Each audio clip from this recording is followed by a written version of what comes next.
Hi everyone! Samahan niyo kami mag-travel from Manila to Bohol via motorcycle. Early in the morning, nag-prepare na kami ng mga gamit na dadalhin at yan, tinali na ni Jetro sa motor. Dapat madaling araw ang alis namin pero hindi namin naagahan kaya mga 9 AM na kami nakaalis.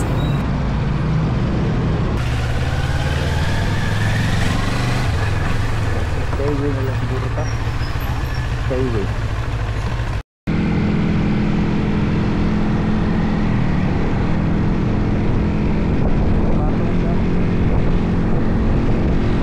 Sa Skyway pala ang daan namin para mas mabilis yung biyahe.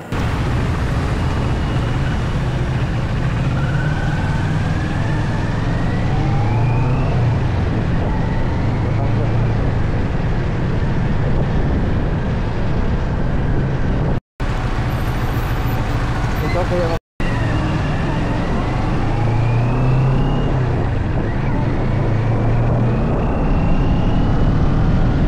Ito mamaya.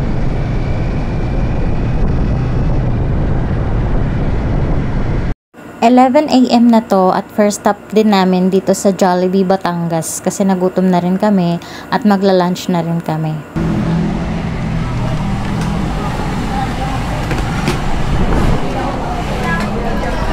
Kain po tayo! Dito kami umupo sa table na natatanaw namin yung motor sa labas kasi yung ibang gamit namin ay nandun.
Mga ilang oras lang ay nakarating na tayo ng Quezon Province.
Ito yung pangalawang stop namin kasi umulan dito sa Kalumpang, Quezon. Pero hindi naman siya masyadong malakas. Nag-stop lang din kami para pahinga muna saglit.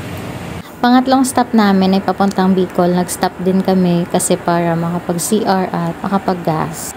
At yan, nakarating na kami ng Bicol. Nagpicture lang kami saglit. Yang araw na din yan ang hindi ako nag-makeup kahit lipstick at pangkilay kasi mahuhulas din naman.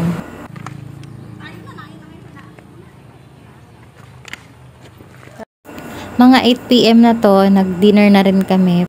Wala pala kaming picture or video mamaya ng Mount Mayon kasi gabi na kami dadaan doon. So madilim, hindi namin makikita. Nadaanan pala namin to papuntang Matnog. Di ko lang maalala kung anong lugar na yon. Basta nakalagpas na kami ng Albay. Pero ang ganda niya, akala namin parang nasa ibang bansa.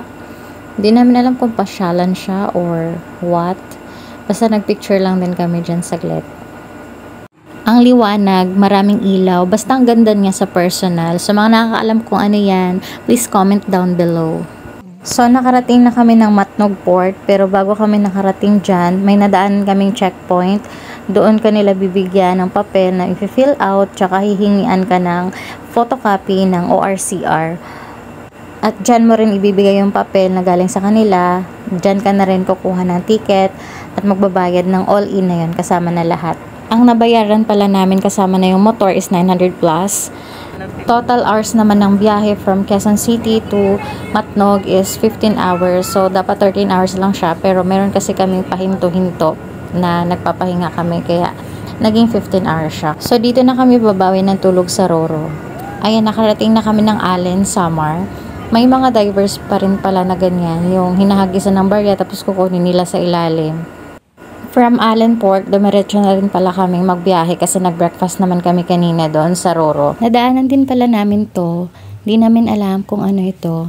Napakalaking statue ni Mama Mary at ni Papa Jesus. Ang ganda rin niya. Gusto sana naming umakyat pero sobrang taas niya at sobrang init na nung time na yan kaya dumiretso na lang kami. Nag-video lang kami konti.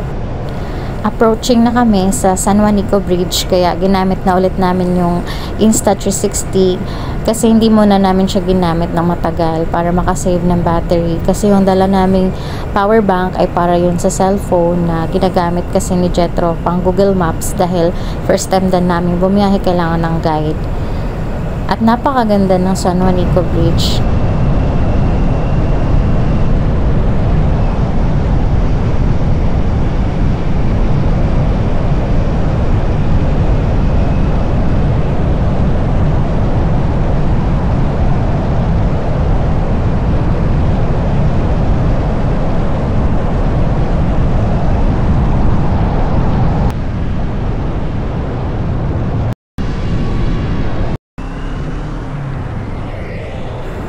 Ito naman sa Tacloban, dito na lang din ulit kami nakapag-video.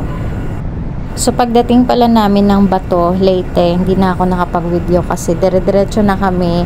Nakarating kami ng 6 PM at ang sabi sa amin ay paalis na ang Roro. So nakaakyat kami ng 6:30 at maya-maya ay umalis na din. Kaya sakto lang talaga yung dating namin kasi kung hindi kami nakaabot, mag-aantay ulit kami ng kinabukasan. Total hours naman ng biyahe from Allen to Bato is 8 hours and 40 minutes. Ang nabayaran pala namin ay higit 1.5 all in na yun. Dito na rin kami bumawi ng tulog. Based sa experience namin, hindi naman masyado nakakapagod. Medyo nakakawit lang sa puwet. Pero sa driver, medyo pagod siya kasi passenger lang ako.